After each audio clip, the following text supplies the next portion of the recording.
ಪ್ರಿಯರೇ, ದಿನದ ಬದುಕಿಗೊಂದು ಕ್ರಿಸ್ತನ ಈ ದನಿ ನಮ್ಮೆಲ್ಲರಿಗೂ ಪ್ರೇರಣೆಯಾಗಲಿ. ಪಾಸ್ಕ ಕಾಲದ ಅಷ್ಟದಿನಗಳಲ್ಲಿ 4ನೆಯ ದಿನ, ಏಪ್ರಿಲ್ 4, 2024, ಗುರುವಾರ. ಸಂತ ಲೂಕನು ಬರೆದ ಪವಿತ್ರ ಶುಭ ಸಂದೇಶದಿಂದ ವಾಚನ, 24ನೇ ಅಧ್ಯಾಯ 35ರಿಂದ 48ರವರೆಗಿನ ವಚನಗಳು. ಆ ಕಾಲದಲ್ಲಿ ಶಿಷ್ಯರು ತಾವು ದಾರಿಯಲ್ಲಿ ಕಂಡ ವಿಷಯವನ್ನು, ರೊಟ್ಟಿ ಮುರಿದು ಕೊಡುವಾಗ ಪ್ರಭುವನ್ನು ತಾವು ಗುರುತು ಹಚ್ಚಿದ ವಿಷಯವನ್ನು ಅಲ್ಲಿದ್ದವರಿಗೆ ವರದಿ ಮಾಡಿದರು. ಅವರು ವರದಿ ಮಾಡುತ್ತಿದ್ದಂತೆ ಯೇಸುವೆ ಅವರ ಮಧ್ಯೆ ಪ್ರತ್ಯಕ್ಷವಾಗಿ ನಿಂತು, ನಿಮಗೆ ಶಾಂತಿ ಎಂದರು. ಅವರೆಲ್ಲರೂ ಚಕಿತರಾಗಿ ದಿಗಿಲುಗೊಂಡು ತಾವು ಕಾಣುತ್ತಿರುವುದು ಭೂತವೆಂದು ಭಾವಿಸಿದರು. ಆಗ ಯೇಸು, ಏಕೆ ಕಳವಳ ಪಡುತ್ತೀರಿ? ನಿಮ್ಮ ಮನಸ್ಸಿನಲ್ಲಿ ಸಂಶಯಬೇಕೆ? ನನ್ನ ಕೈಗಳನ್ನು, ನನ್ನ ಕಾಲುಗಳನ್ನು ನೋಡಿ, ನಾನೇ ಅಲ್ಲವೇ? ನನ್ನನ್ನು ಮುಟ್ಟಿ ನೋಡಿರಿ. ನೀವು ನನ್ನಲ್ಲಿ ಕಾಣುವಂತೆ ಮಾಂಸ ಮತ್ತು ಎಲುಬು ಭೂತಕ್ಕೆ ಇರುವುದಿಲ್ಲ ಎಂದರು. ಇಂತೆಂದ ಮೇಲೆ ತಮ್ಮ ಕೈಗಳನ್ನು, ಕಾಲುಗಳನ್ನು ಅವರಿಗೆ ತೋರಿಸಿದರು. ಶಿಷ್ಯರು ಇನ್ನೂ ನಂಬದೆ ಆನಂದಾಶ್ಚರ್ಯಭರಿತರಾಗಿದ್ದರು. ಆಗ ಯೇಸು, ನಿಮ್ಮಲ್ಲಿ ತಿನ್ನಲು ಏನಾದರೂ ಇದೆಯೇ ಎಂದು ಕೇಳಿದರು. ಹುರಿದ ಮೀನಿನ ತುಂಡೊಂದನ್ನು ಶಿಷ್ಯರು ಕೊಟ್ಟರು.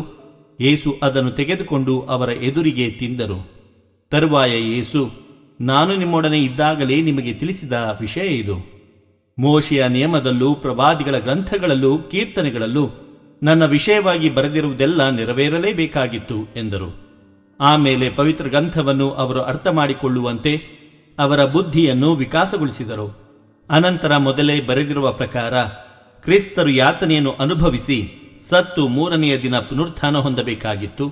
ಅಲ್ಲದೆ ಜನರು ಪಾಪ ಪರಿಹಾರ ಪಡೆಯಬೇಕಾದರೆ ಪಶ್ಚಾತ್ತಾಪಪಟ್ಟು ಪಾಪಕ್ಕೆ ವಿಮುಖರಾಗಿ ದೈವಾಭಿಮುಖಿಗಳಾಗಬೇಕೆಂತಲೂ ಈ ಸಂದೇಶವನ್ನು ಜೆರುಸಲೇಮಿನಿಂದ ಮೊದಲುಗೊಂಡು ಎಲ್ಲ ಜನಾಂಗಗಳಿಗೂ ಆತನ ಹೆಸರಿನಲ್ಲೇ ಪ್ರಕಟಿಸಬೇಕೆಂದು ಮೊದಲೇ ಲಿಖಿತವಾಗಿತ್ತು.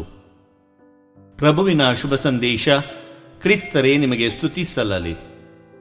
ಚಿಂತನೆ: ಕ್ರಿಸ್ತೇಸು ನಮ್ಮನ್ನು ಪರಿಪೂರ್ಣತೆಯೆಡೆಗೆ ನಡೆಸುವರು.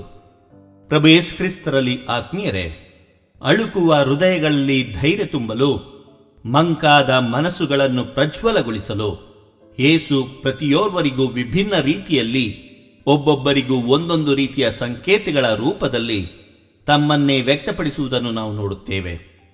ಪುಟ್ಟ ಮಗುವಿಗೆ ತಾಯಿಯೋರ್ವಳು ಬದುಕಿನ ಮೂಲ ಪಾಠಗಳನ್ನು ತಾಳ್ಮೆಯಿಂದ ಕಲಿಸಿಕೊಡುವಂತೆ ಪ್ರಭು ತಮ್ಮ ಶಿಷ್ಯರಿಗೆ ಯಾವುದೇ ಬೇಸರಿಕೆ ಇಲ್ಲದೆ ವಿಶ್ವಾಸದ ಪಾಠವನ್ನು ಸಂಯಮದಿಂದ ಕಲಿಸುತ್ತಾರೆ.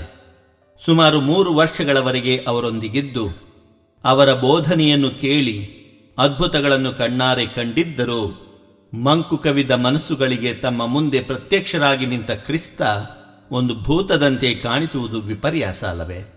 ಆದರೂ ಅವರ ಬಲಹೀನತೆಯನ್ನರಿತು ಪ್ರಭು ಪ್ರೀತಿಯಿಂದ ಅವರನ್ನು ಬಲಪಡಿಸುವರು. ದುರ್ಬಲರನ್ನು ಸಬಲರನ್ನಾಗಿಸುವುದು ಅವರ ಸದುದ್ದೇಶ. ಕ್ರಿಸ್ತರ ನೈಜ ಅನುಯಾಯಿಗಳಾಗಲು ನಾವು ಎಲ್ಲ ರೀತಿಯಲ್ಲಿ ಪರಿಪೂರ್ಣರಾಗಬೇಕಿಲ್ಲ. ಕ್ರಿಸ್ತಾನುಭವಕ್ಕೆ ಒಳಗಾಗಿ ಅವರ ಸ್ವರಕ್ಕೆ ಕಿವಿಗೊಟ್ಟು ನಡೆದರೆ ಅಷ್ಟೇ ಸಾಕು. ಕ್ರಿಸ್ತ ಯೇಸು ನಮ್ಮನ್ನು ತಮ್ಮ ಪ್ರಭಾವಕ್ಕೊಳಪಡಿಸಿಕೊಂಡು ಪರಿಪೂರ್ಣತೆಯೆಡೆಗೆ ನಡೆಸುವರು. ದೇವರು ನಮ್ಮೆಲ್ಲರನ್ನು ಆಶೀರ್ವದಿಸಲಿ. ಇದು ದನಿ ಮಾಧ್ಯಮ ಮನೆಯ ಕೊಡುಗೆ. ಧ್ವನಿ ವಂದನೆಯ ಸ್ವಾಮಿ ಶಾಂತಕುಮಾರ್ ಜೆ, ಬೆಂಗಳೂರು ಮಹಾಧರ್ಮ ಕ್ಷೇತ್ರ. ಪ್ರಿಯರೇ, ಈ ಚಾನೆಲ್ ಅನ್ನು ಸಬ್ಸ್ಕ್ರೈಬ್ ಮಾಡಿ ಪ್ರತಿದಿನ ದೇವರ ವಾಕ್ಯವನ್ನು ಆಲಿಸುತ್ತಾ ಅದನ್ನು ಇತರರೊಂದಿಗೆ ಹಂಚಿಕೊಳ್ಳಲು ನಮಗೆ ನೆರವಾಗಿರಿ. ಧನ್ಯವಾದಗಳು.